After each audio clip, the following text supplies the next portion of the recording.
Hello and welcome back to another episode of the Finish Line Podcast. And we are here to look at TSD's Day tomorrow, 2 races from there, and Cheltenham Trials Day. Before we get on to that, gentlemen, how are we this week? I'm going to go because I'm good. I've been coming on here moaning, really, giving out about the world, I think, recently, but having good form. Getting solar panels put in my house, that's how you know you're old, when that excites you. True. Yeah, it's good. Excuse me if my eyesight goes this way quickly. Oh, it's a penalty, I think. There's a mild investment on a hurling match this evening. Mild? Yeah, I'll give Sean the credit. Not me, Sean, by the way. Our other friend Sean. And apparently SETU or Southeast Technological University, or WIT, as we'll fondly always call them. Apparently they missed a few players tonight, and Mary I are absolute good things, -6. There's something going on here now. I don't know if it's a penalty or if it was a goal. No, play on. No. You just know it's going to go tits up, though, don't you? Every good scam is just going to go belly up. But if I keep looking this way, that's what's going on. So come on, Mary I. Right, Sean, how are you? 1 week closer to the big day. You look forward to it? Yeah. Fuck. No chance of that, but 1 week closer to the big day, Andrew. What the hell? It is the big weekend of the year, in my I'd head say. now, and I just not in the humor right now. I'm like you from last week. Yeah, I was actually out there the weekend. I was out in Leopardstown, and it was just it gave me a little pre-buzz. It did, being out there 2 weeks before it, and really looking forward. I think you have good cards, especially in Cheltenham this weekend, that are definitely gonna have Cheltenham contenders. So you're either gonna have good things or your dream is up in smoke after the weekend. But look, these weekends have to come. The challenges come, and look, a Willie Mullen stable tour was out today, and any day that happens is a great day in my book. So it was great to see all the news coming out. The horses being alive and well for next week. Right. Speaking of Cheltenham Trials, one of our followers messaged me today, Michael Walker, to give away 2 tickets to Cheltenham Trials Day, and I put it up on Twitter today. So, Tom, tell me when to stop right now. Stop. So, the winner is Cal CDog772. I will DM you after this. 7-2. Oh, I love that. I'm glad I didn't just get a John Smith or someone. I got Cal CDog. CDog. I will email over them to you after the show. Right. We are going to crack on. We have 2, 4, 6, 7 races to get through. We're going to start tomorrow. Gowran Park, the Galmoy Hurdle over 3 miles. Hidden Valley Lake, second in Longmore Hurdle, is 2-1 favourite. Asterian Kaboom, aka Asterian for Launch, is 4-1. Body One back over Hurdles is 5. Rocky's Diamond, who followed home by the lead, and Bob Allinger last time, is 8-1. 9-1 Sander Clegane. 12-1 is Fascinating Rock. Maxim, who just had to ruin my DRF because he was going for back-to-back wins in the handicap hurdle, is 14s and bigger the rest. Tom, take it away. Who wins the Galmoy? Yeah, I see there's been a little bit of money on him, but I'm going for Rocky's Diamond here. Hidden Valley Lake, Asterian Kaboom, and Buddy No Jump is at the top of the market, followed by Sandor Moose. I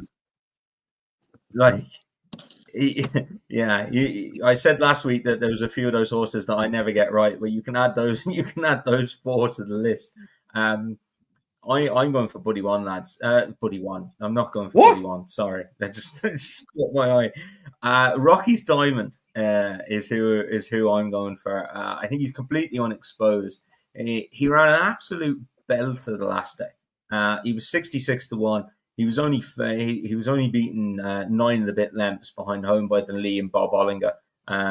He had Sandor Clegane behind him. He had Asterian Kaboom behind him as well, and I just think he's unexposed, as we say. He's won around Gowran.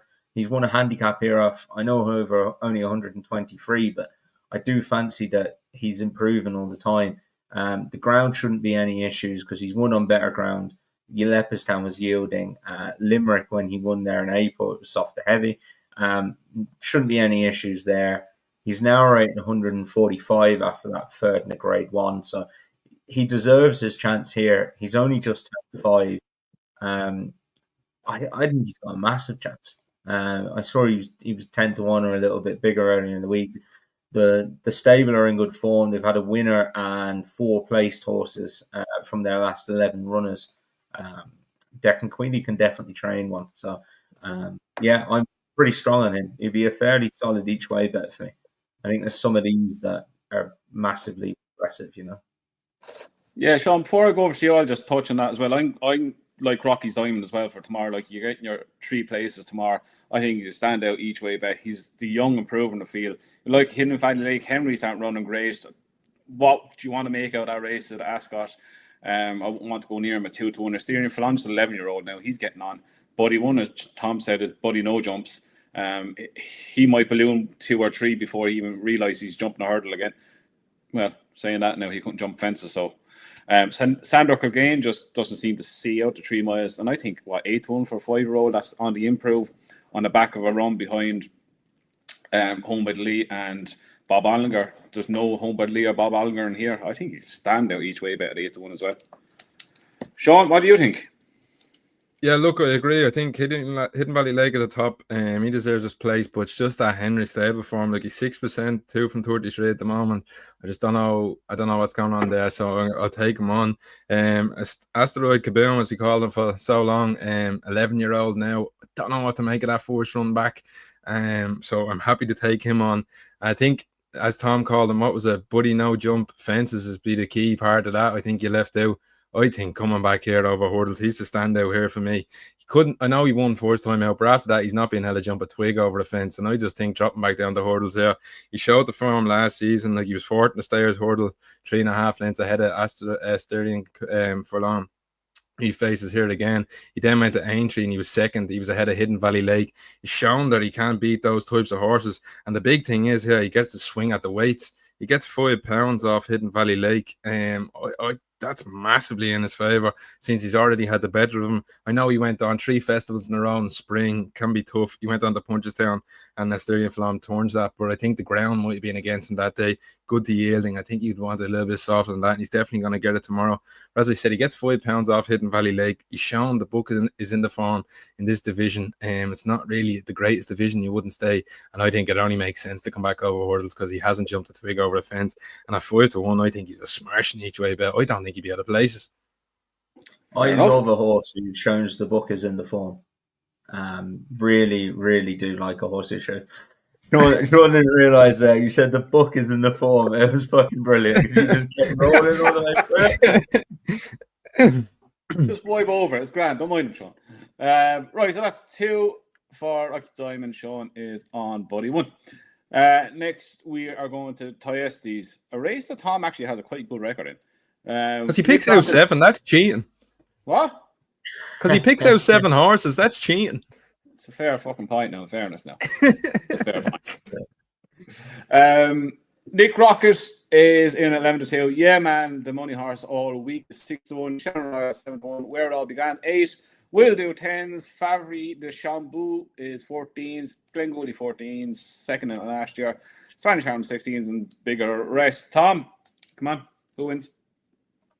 Who wins? Well, look, I can see the case for the ones at the top of the market. Yeah, man, and Nick Rocket. Yeah, man, obviously ran a belter last time at Navan, and I'm sure Gavin is a fairly decent target trainer. He hasn't ran since he missed Christmas, but I'm fairly sure this would have been the target since he ran there. Nick Rocket ran a belter at Christmas at Leopardstown as well, and at Sandown last year. So he's a stayer. He should run very well, but they're both at the head of the market. So I took a little bit of a look down, and there's a few people who, I don't know if they listen to the podcast anymore, but there's a few people who have both been on the podcast, have both contributed. My good friend Andrew Blair White, my good friend Ginger Joe. are going to be in clover if they're watching this, because I think my immortal Fuck's sake. is going to win the Tiestas. That thing I can think fucking jump, Tom. we're all going to have a Barry Connell love fest. I might even go and join the lads as well. If Okay, where the fuck is this going? we don't make it on What's Thursday, happening in the Clayton next week stays in the Clayton, as I say. we'll have a late celebration in the Clayton. Maybe if he wins, we can get Bazza over for a glass of champagne. My head hurts so much. It's only up the road, sure. You might as well go up the stable and have a party. Exactly. But yeah, I might just join them and turn into a Bazza fanboy. But yeah, look, Andrew, his jumping can be an issue. But I just think he's got a hell of a good chance. I think off a mark of 131, I think he can run a very, very nice race. I think he ran well at Punchestown last year. Wasn't Punchestown, sorry, Galway. Earlier in the year. It was Punchestown last year behind She Wears It. Well, it was the year before. Jesus Christ, pick up your fucking mind. I've just confused myself by going down the whole Barry Connell spindle. You confuse yourself by putting up a Barry Connell horse. What are you doing? This is not you, Tom. This is the issue, Andrew. This is the issue. Bazza, as I'm going to refer to him from now on, is in absolutely fine form. He's had a winner, 2 seconds, and a third from his last 5 runners, which really points to me stable form. We go on about it the whole time, and it's such a key. All joking aside, it's such a key factor for me when having a bet. He's clearly in very good form. I thought this lad ran well at Fairy House. He was punted off the boards, went off 7-2. I'm willing to forgive him that. I just think he's gonna have a hell of a good chance. He's got one of these races in him, and as I say, Barry's in very good form. So, yeah, my immortal. He's my selection. Sean, please bring us back to reality. I can't believe Tom Rain just put up a Bazza horse. Yeah, I certainly won't be going down that alleyway. But yeah, look, as you said, the one at the top, I think, yeah, man, and Nick Rocket have the obvious claims. I could be going down barking up the wrong tree here, but I sort of went for the unexposed Novice coming into this race that I think he has plenty in hand. Shannon Royale.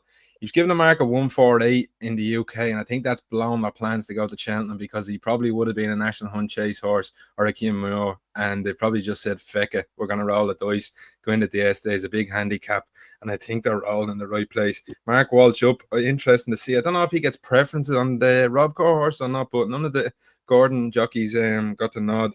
He was put up. But look at it, just go through his form. I think he's a dour out and outs there. I think he'd absolutely relish this. He's going to get a gallop to aim at as well. But you look at his beginner chase, his first time out, he's touched up by Sam Majesta on his first run. Next time he has gone to Punchestown and he was just touched off again by Dancing City, and he came back again to Punchestown the last day where he got the better of High Class Hero and Loch Lynn. And if you watch him the last day, for probably 2.5 miles of the race, he was idling. He was out in front on his own cheek pieces, was doing absolutely nothing until he got horses around him. And I tell you what, he came off a trio and he just kept giving and giving and giving all day. I just think he wants company and he wants horses around him. And a big field handicap like this, I reckon Mark Walsh should be loving it. You got a pace to angle that, you'll have horses around him, and I think he'd stay all day. So Shannon Royale, he's 7-1. I think he could be the unexposed one off a mark of 140. I'd say they've seen the UK mark and gone and rolled the dice here. Fair enough. Yeah, I like him. I don't mind that.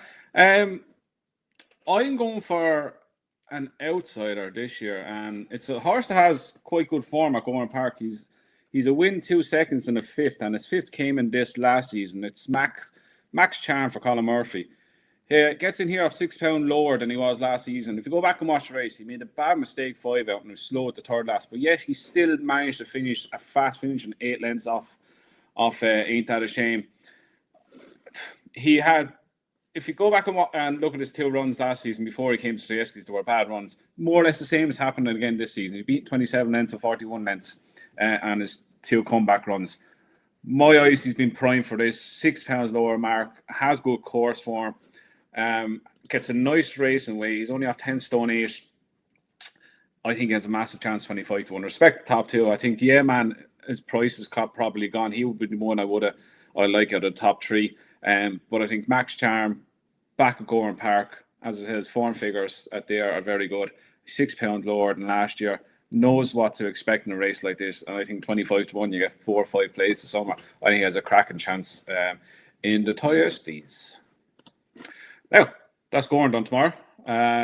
We are going to touch on all the grade twos at Cheltenham Trials Day on Saturday. We'll start with the JCB Triumph Trial over 2 miles, 1 furlong. East India Dock, you said the other one there, is 10-11 favourites. Sauvignon, I'd love a glass of that now. First run for Paul Nix, interesting coming over from France. He's 2 wins in the second coming over from France. He's 4 to 1. Stencil, another French horse coming over, is 6 to 1, 10 to 1, bigger than the rest. Tom, we know you like James Owen and you like East India Dock. Is this his time to put down the marker and battle for the top of supremacy at the Triumph Hurdle? Yeah, I think so.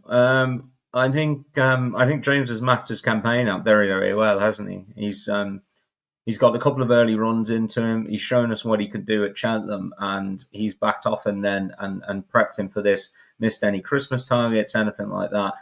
He won by 18 lengths at Cheltenham. You don't win by 18 lengths without having some kind of a hard race. So I'm glad to see he's backed off him. I can't believe that he's going to be 100% round up for this. It is trials day after all, but I still think he's going to be a hell of a lot better than these. I just, if you look at the UK form, I think he's better than those horses. You look at the French form, then the Noel George horse, it's got beaten last time in Compiègne. I don't know how good is that. I don't know. But I think maybe they're coming over here to test the water and see. It's owned by JP, so I'm sure he's very keen to come over and give it a go. But he's going to have to go some to beat East India Dock. If his East India Dock is in the same form as he was last time, all of these are going to have to go a long way to beat him. I'm not a fan of Sauvignon. I don't think his form in France hasn't worked out amazingly well. He's also by a horse called Inns of Court, who was a sprinter, basically. I would question how that's gonna go over jumps. And he's a half brother to Saturn, who was a 7 furlong miler horse. So yeah, I'm quite keen to steer away from him. East India Dock, he's going to be a short price, isn't he? But I think with that Cheltenham form in the book, especially, he's rock solid. Sean, we know you're not a fan of James Owen. So who wins it? Oh, no, I wouldn't say I'm not. I wouldn't say I'm not a fan of him. I just say I just didn't like. How many Triumph Hurdle winners has James Owen trained? Well, I just hated the comment from the first day. He said that Lavender Hill Mob was the best horse he had. He just didn't need to say that. That just bothered me. For genius. Yeah, look, Willie the Holy was the best. It took the pressure off. Everyone's followed Lavender Hill Mob, who, by the way, is going to have a hell of a chance in the Boodles, I'd say. And yeah, he's got one for each. He's got a Boodles horse and a Triumph horse. Good training, it some would say. Yeah. Look, I thought East India Dock. Look, East India Dock was flying the flag for the British juveniles until last weekend. I thought Lalamba, but look, he doesn't face a Lalamba here. He's a standout. Like, you can't get away from him. He's 2 from 2. He has track form, as Tom said. He probably won't be 100%, but does he need to be 100% to win this race? I'm not sure. Thomas touched on Sauvignon. First one for the stable coming up, my friends. The big interest in one is Stencil. Now, I'm convinced he must be lining this lad up at the Boodles, because he went and won twice. And then he came 6th. But it's the form of the second race. He beat the horse that won the next day, giving him £2. And if you just watch that run the last day, I'm convinced he was absolutely cemented to the floor. So I'd say it'll be all about an education around Cheltenham. Get his mind in the game, some English hurdles, and he'll probably rock up to a Boodles. So he don't want to be keeping my eye on out of them all in terms of looking at possibly a handicap lot. But East India Dock, I think he's playing simple. You go on, you sit on the pace, and I suspect he's going to take all the beating here. Sorry, Andrew. I've just gone onto the Boodles market, and Stencil is favourite. Is he? He's got a mark of 134 in the equivalent. He's got a mark of 67 in France, which would be 134 over here. So I imagine a 10 length defeat might drop him a pound or two, and they'd be happy out. I don't think they'll drop him. I think they'd stick to that mark. But yeah, 134. I don't know. It depends what else goes in there. But it's a race where God only knows what's lurking. Mm-hmm. Yeah, I won't add much to it. Like East India Dock standout form in this race.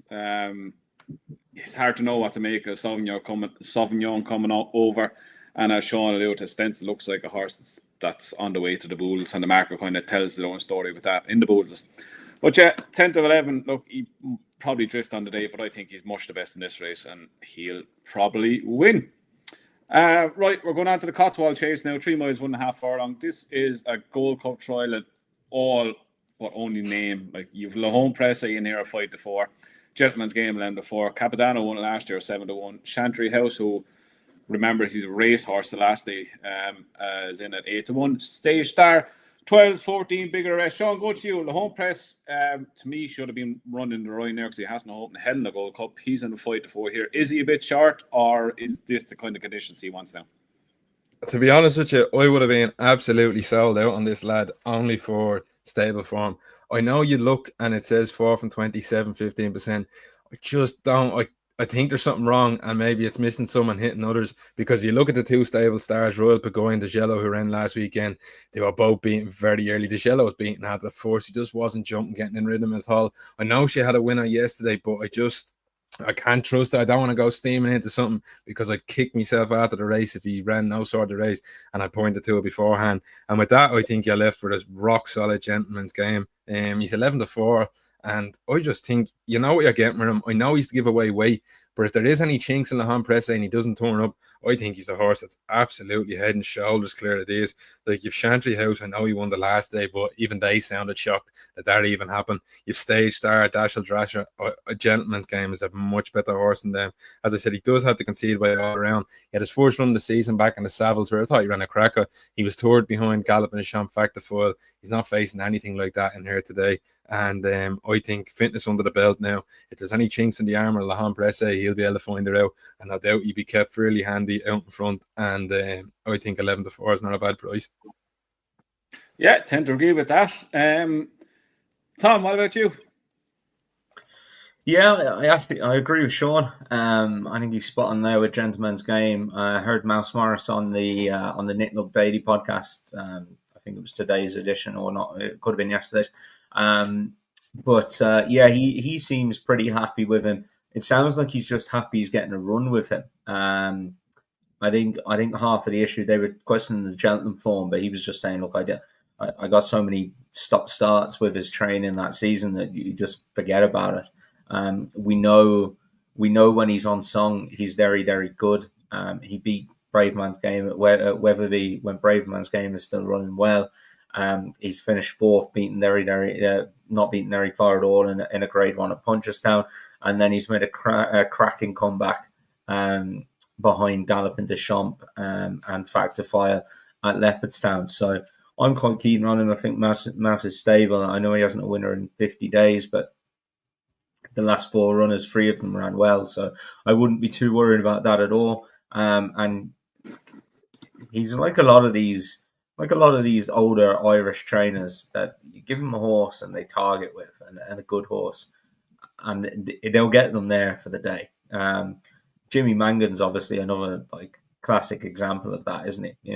Think of all the horses he's been running, even point to points and stuff. He hadn't had a winner in ages for a while, and then he gets a Grade 1 horse and he trains it like a Grade 1 horse, and it is a Grade 1 horse. So, Gentleman's Game for me. You can just knock when you're getting in the ones in behind him in the betting, and you're getting into Capadana, Chantry House, and Stage Star. Like every one of those. Look, you'd give your right arm to own one of them. You'd get some amount of good days out, wouldn't you? But you couldn't, from a betting point of view, I couldn't ever back any of those horses. No. And Gentleman's Game is in there as second favourite. La Home Presse is solid. I wouldn't really knock him too much, but he runs his race, and he's a bit like Gentleman's Game. He always he doesn't all Gentleman's Games doesn't always run his race, but they can sometimes find one too good. And I think without those big ones in here, I think it is down to one of them. But I'd go for Gentleman's Game. Yeah, I'm going to make it a full house. For less the same reason what you touched on. Like Sean touched on Phoenicia Williams Foreign, and I think he's spot on there. Like Phoenicia had that purple patch in November, December, and it was never going to last. And it kind of happens every year. She kind of tapers off at the end. I think she had a horse at Ascot last week who was well back favourite. He was 3 from 3 at Ascot. He ran no sort of race as well. Then you have Gigello and a high senior who probably doesn't run his race anymore. Well beaten as well. I don't know, is he as good as he was? I know he's third last time out, but I don't know, Gentleman's Game. Look, even you go back to his form last season, it's better than the rest of them, really. He was 5th behind Jerry Colom at entry in the Grade 1. He's 5 lengths behind Fast or Slow. That's standout form. 12 lengths behind Galton Shant. That's a hell of a run on your comeback. Then you're like a Chantry House. By all means, Nicky Henderson made a buzz of his campaign because he was going down Hunter Chase route until he decided to bolt up the other day. So you don't know what side of the bet he's going to get out of. Stage Star doesn't look like the same horse anymore. Gala is a handicapper at best. Dashel Drashel's 12, Delta Works 12, and Tommy Bow is having a spin around for the cross country. To me, it leaves him 11-4 standout bet in this, and I think he'll just win this. I think he's a horse who still has. Look, yes, he has to give weight away to the home press, but he's a horse who's still showing a good level of form, and I think he'll take a lot of beating on Saturday. Now, what could be the race of the weekend? Willie kind of didn't give anything away in his stable press day today. He said, we make our mind up in 24 hours and blah, blah, blah, whether she goes here or she goes to the DRF. She's drifting in the betting, which I don't know what you want to make of that. She was 5-2 this morning. Now she's 10-3 on the back of what Willie said. But Con Hill is in a 1-4. You've lost him out in the 10-3.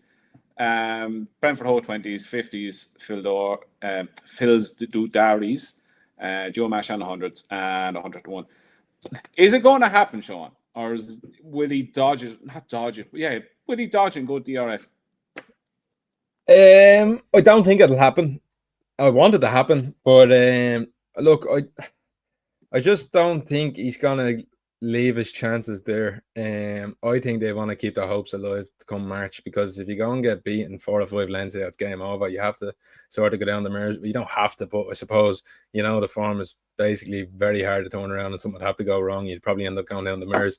So I can see the point of not running there and waiting until March, because I suppose your hopes are still alive up until then. But I just, in terms of Constitution Hill, I just think it tells you everything you need to know. Like, Nicky just had no reason to run this lad and go straight to Cheltenham, and all of a sudden he's absolutely buzzing and he wants to go. So I'm sure he's turned absolutely inside out since the last day, because if he could find any excuse not to run him, I'm sure he would have by now. And I think he'll just remind everyone, and probably saying, well, in fairness, unless he doesn't turn up, what you're going to look and say, what does he beat? Not much. But I think it'll just print that performance to say, respect me on the back of the last day, I think.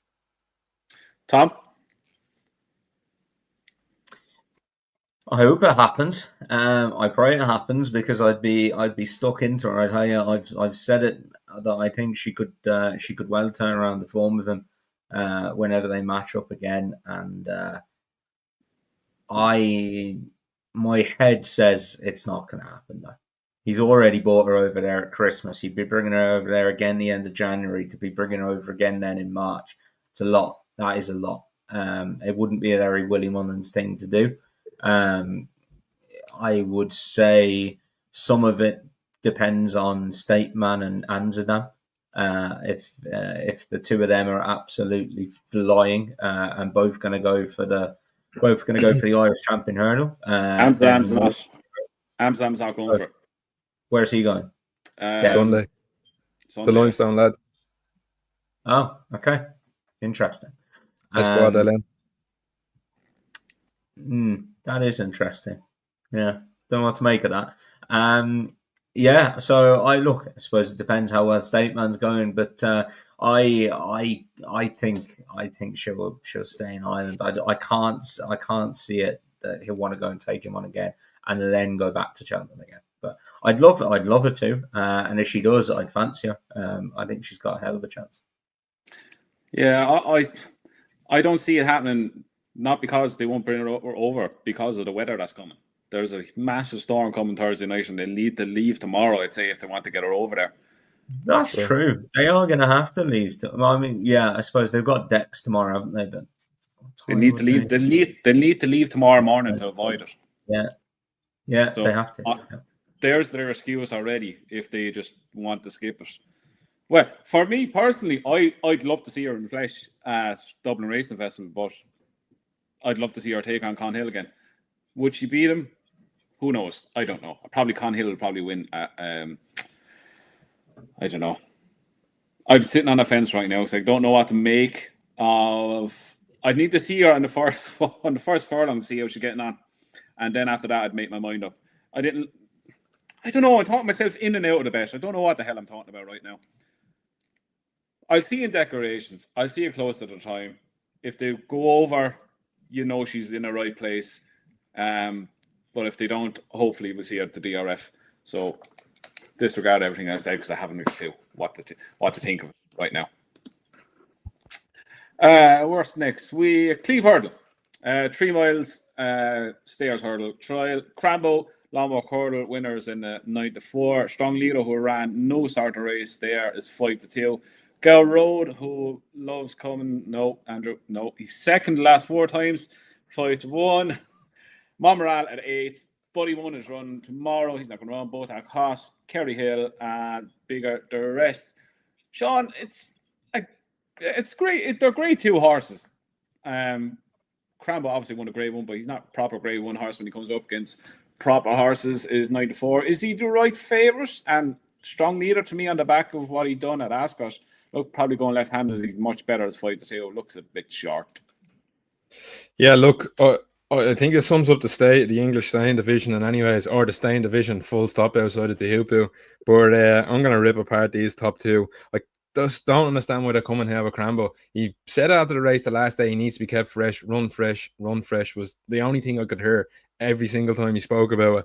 And all of a sudden he's going to rock up here 35 days later after the Long Walk Hurdle where he said he doesn't back up his runs and he's going to go in here. So I'm very happy to take him on. Strong Leader's not a horse I've ever taken to, and I'll take him on every day of the week. Which leaves you down to the types of horses you'd say are probably handicappers, but because of the state that the division is in now, you probably actually have a chance. And I went and had a bet on him. I thought each way 5-1, I'd say it'd be hard to get him out of places now. And I know he's shown his hand, but it's Gow Road. I think he's a horse you just get what you get off him every single day. He gives his running day in, day out. I know he's being touched off second. And he might just want to get the head in front. But I'm happy to take on the 2 at the top of the market. He's running against a Monmoral, who I'm not sure. I thought he wouldn't be off the last day. And I'm not sure if he was because the race just sort of fell apart and Strong Leader was left there. I don't know if they'd be having their eye on the attempts with him. But Gow Road has a heap of seconds. He was second to the Wall Park earlier on in the season in a qualifier. And then his last run the last day, I was very taken by. I didn't think he was quite at that level. He got within a half a length of Lucky Place in the Real Kill Hurdle. He was getting weight that day. But I just think a horse that's going to be there trying. The Sam Twist and Davis, he's going to throw the kitchen sink at him. And I think at 5-1, he could be just some muggy each way, but Tom? A tricky race, not one that I like a lot, to be honest. Sean says about Crambo, I'm surprised he's running here as well. I didn't think he'd run here. A Strong Leader, I just never, ever back a Strong Leader. Gow Road, I can see the angle, Sean. I think he will be thereabouts. He's very, very solid. He obviously runs very well here. I think he may just find 1 or 2 too good. And I'm going to go with the fact that I think Monmoral, I think 145 might be too high for him. And I think they will give it a go. I think based on the last day, if he got well beaten the last day and he was down to 142 or something, they might have tried to get an extra couple of pounds off. But he went up a pound for that run. He ran from 148. He's gone very well at Cheltenham in the past. He's won the Pretemps at the festival. I think this is a winnable race for them. And I think they'll have a go here. And I'll go with Monmoral. Yeah, I'm going to give Strong Leader one more chance. I think his run in this last season was very good behind Novice Yates and Paisley Park. If he runs that kind of form again, I think it'd be hard to beat. Look, he beat Monmoral in the season comeback and he done it really easy. I think just the whole right-handed, didn't suit him. He's done that before. Back left-handed. He's still unexposed over the trip. This is only going to be his 5th run over this kind of trip, and I think he's still unexposed. 5-2 is not a great price, but going on what's there, really, I get the angle with Sean McGill Road. He's a very consistent horse where he's been on the go since October. Was it one run too much? Same Montreal. He's a very decent horse. He was once touted as a Grade 1 horse. He could be a lurker there each way. Look, it's not the greatest Cleeve Hurdle in the world, and look, I'll take a chance on Strong Neither again in what is a very, very weak division. Right, last one we're going to touch on is the AIS Novice Hurdle, 2 miles 4.5 furlongs, more or less Ballymore or whatever Turner's trial. Potter's Charm, unbeaten, is in at even money. Bill Joyce, who was behind the new line last day, was 3-1. What the hell is that? Quebecius, 5-1. Western Nice 8s. Kingston Pride 10s, and bigger the rest. Sean, is Potter's Charm a good thing here? Yeah, I think he is. And I just, like, I don't know how, like, the Twist and Davis sometimes annoy me, right? Because they had a good horse last year, Broadway Boy. They ran him heaps of times before Cheltenham, and come Cheltenham, he was blown out.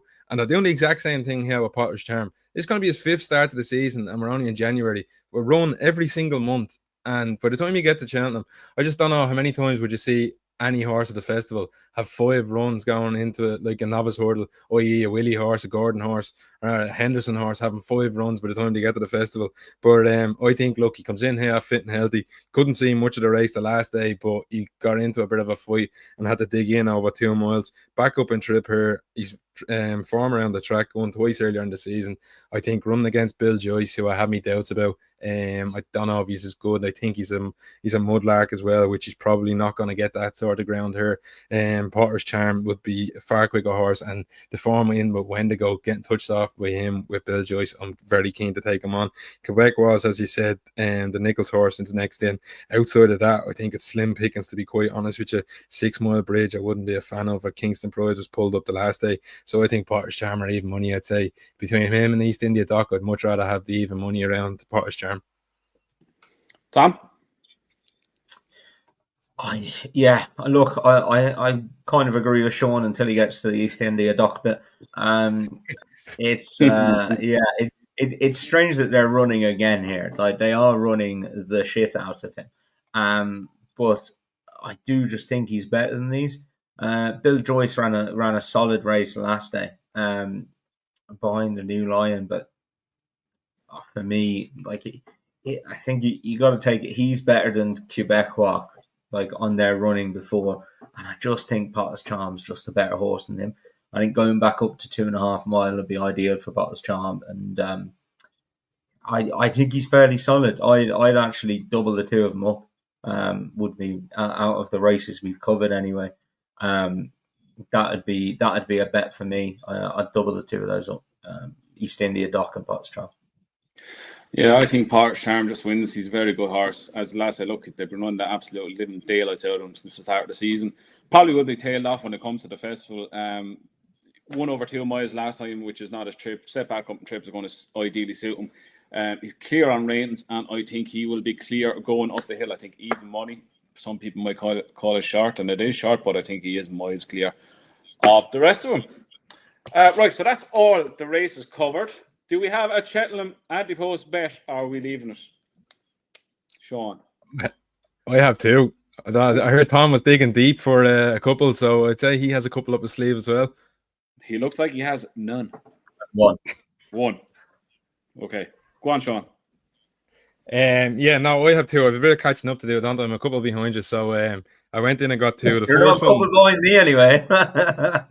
Yeah, I've got 2 of them, I think. You're the non-trier, Tom. You're the non-jigger. Doesn't want to take that's trying to get well handicapped. Only a couple of selections that win. So we'll listen when you put up your ones. But the selection is going to come in the Kim Yo. It's a bit of an outside swing. He's 33-1. I'll be putting him up each way, and it's gate maker. Look, the case for him is he comes into this race. He's had a prep run, well, not a prep run. He's probably going to have another one before it. But he was back out at Windsor last week over hurdles, and we know he's alive, fit and well. So I suspect he'd be aimed towards this race now. But you have a look through the market, and the Kim Muir, I think you can rip a lot of horses apart at the top of the market. Now, as the hours up there, favourite has been a mad gamble in the National Hunt Chase. So he looks to be going that direction. Transmission has also been said that he's going that direction. So you have the top two in the market who probably won't be turning up at the festival. You then get the Johnny who's looked very good on his first 3 appearances last 2 seasons, but's not been able to back her up after. And he's next in the market. And you have a lot of horses who are exposed in between. 3-1, I just think is finished second. He was beaten by another way of thinking. He pulled clear the third. He pulled 18 lengths clear of the third, and that was Wacker Clan. It also had Where It All Began in behind. Horses in that race have come out and won. I think there's been 3 or 4 since. The form is not too bad. He's only gone up a pound, and I'm really intrigued by this. I do think he wants softer ground to see the best of him in action. He finished up last season in the Scottish National where he came forward. He didn't disgrace himself, but back on livelier ground, I don't think he was seeing the best effect. But in the Kim Muir, as Tom touched on last week, the Hunter's Chase, I think jockeys are key. They had William Buick up on him last season, one of the best in the UK. I'd say they'd be aiming down that route again. And if you watch him, he's an absolute eye catcher last year. He sat in behind the pace, he jumped everywhere, and he arrived at the bend. And only for another way of thinking, obviously went on to win a Grade 1, was absolutely chucked in. This lad would have been an unbelievable winner. He pulled well clear of the field that day. I think he's going to take on much of the opposition that he did last year. I looked through the novices. The only one I could find was Searcher Glory. He's 144. I think he'll get more than £1 off the handicapper, which will rule him out. And then you have Will Do, who runs in the Tiestes. He wasn't great at Christmas time. I think he's not quite up to this level. So Gitmaker, 33-1 each way. He's a pound up from last year. He's form around Cheltenham. I think he'd want a bit softer ground, but that's a chance you're going to take this far out. And at 33-1 each way, I think he's a horse on the day. I think people be latching on to form last season. I could see him going off easily half the price on the day. Tom, we'll go to you, or Sean, we'll come back to your second one then. Yeah, I don't hate that out of Sean, by the way. I think that's a relatively decent tip, in fairness, Sean. I've just managed to close the window and knock my mic over on my selection, so I'm just going to open this again. Yeah, so I'm taking a bit of a chance here. This horse hasn't ran at Cheltenham before, which is odd for me. But I'm taking a view into the Mares Hurdle market that one of the top 2 isn't going to run. One of them probably will run, but I'm going to take the view that one of the top 2 isn't going to run. So some people say back each way. I couldn't be backing each way this far out anyway. I'm just checking that any of these are non-running money back or anything like that. They are. A couple of them are, yeah, at 5-1. The horse is July Flower, Henry's horse. She was very, very impressive, I thought, on her reappearance at Leopardstown in the Mares Hurdle, in the Mares Grade 3 Hurdle there. She beat Calaconte by an impressive 4 lengths. I know it was at Christmas, and I'm sure she was fairly straight, but you'd imagine a lot of Henrys would come on for the run either way. I can't see that she's got any entries. I think she'll probably go straight to the festival. She's only a 6-year-old. Henry actually trained before for her previous owner. She'd won 2 bumpers, including the Grade 1 bumper in France for Michael Serrault. She was transferred over. She got 1 run in the Aintree bumper for Henry, where she went off 5-1, and she finished around mid-division. I'm not sure the setup. I know the previous owner had horses with Henry and in France before, but I'm not sure what the setup was, because she moved straight back out to Michael Serrault then. And she's been very, very successful in over hurdles. She's been placed second in 2 Grade 1s. She was second in the French champion hurdle, just behind Hewitt last season when we were there, Andrew. I think that's a very, very solid run. She's going to stay, but I think she's plenty of speed as well. She showed that last day on better ground over 2 mile 4. She's completely unexposed. She's by a sire I love, Pastorius, who sadly passed away. To say she's only 6, lads. She's 6-1. She's 5-1. No non-runner, no bet. I think she's going to have a hell of a chance. I think it's a weak enough division when you get outside the top 2.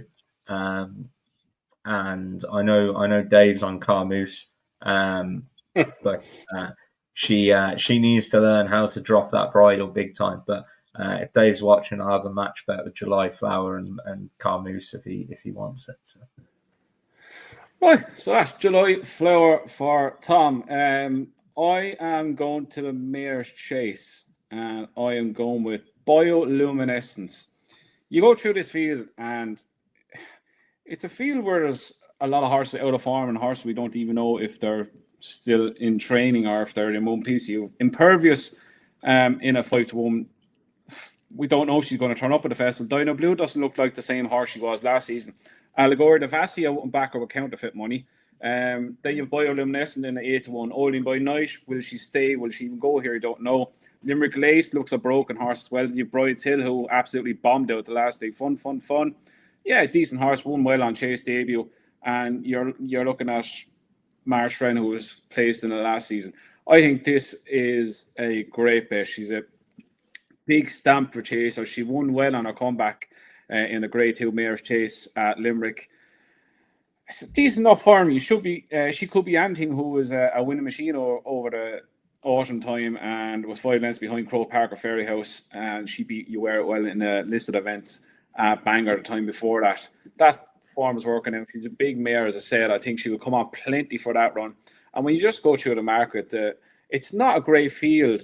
Well, Dino Blue, if they come back to the best, would have a chance. Impervious, we haven't seen in nearly 2 years. And you've Allegoria de Vassi, who can never back up a run. I think at 8-to-1, she's a standout bet. She's the young improver in the field.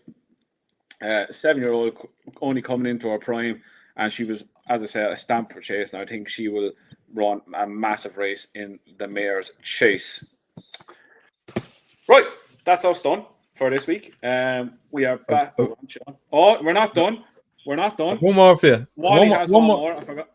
One more at a nice price. In the Martin Pipe. I know people really like that race. She's been a horse that I've been humming and hawing over for a while now, and I just wanted to see the form just to convince me that I did think the race was a lot stronger than the handicap the last day. But the shout in the Martin Pipe is going to be Wadu each way. She's 25-1. She's trained by Gordon Elliott.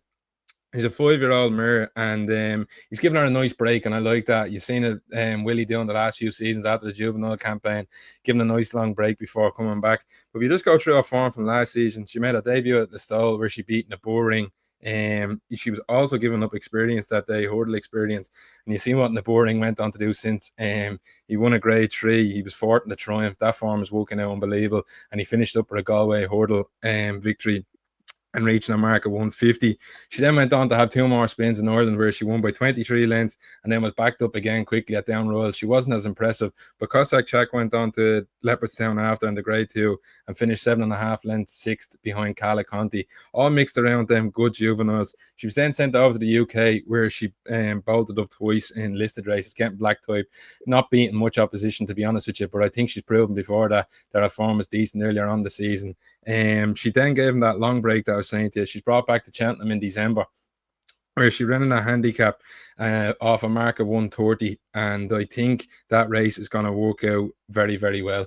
She had the name of the horse back in third was Take No Chances, that won at Ascot the weekend, beating Cargeese. She ran off that race in a mark of 130. She's been put up £8, and Gordon Elliott was in an interview after said she was put up £8 and she'd probably go straight to Cheltenham for the Martin Pipe. You've Joy Hughes down in third as well that day, and she's up the top of the market for the Betfair hurdle. So which was a handicap. I think that was possibly, you've seen a Grade 2 winner ever since, and I think Joy Hughes could be well in to 3 horses at the top that pulled well clear. I think Wadu, she's going to be a horse, I think, that's going to attract plenty of attention come close to the time. People are going to look back on that form and see that you had Joy Hughes and Take No Chances in behind that day. And I think at 25-1 each way, she's definitely a show, and I've had a few quid on her. Not a bad show, Sean. I like it. Right, that is us done now for this week. We are back next week with our DRF preview. Day yet to be decided. It's going to be Thursday or Friday. But until, enjoy the TSTs tomorrow. I'll be up there. Can't wait. And enjoy the Cheltenham trials. I'm after losing trainers all together looking at this chat. Anyway. Right. Until next week, we'll see you. Enjoy the weekend. Enjoy Cheltenham trials and enjoy TSTs. Oh,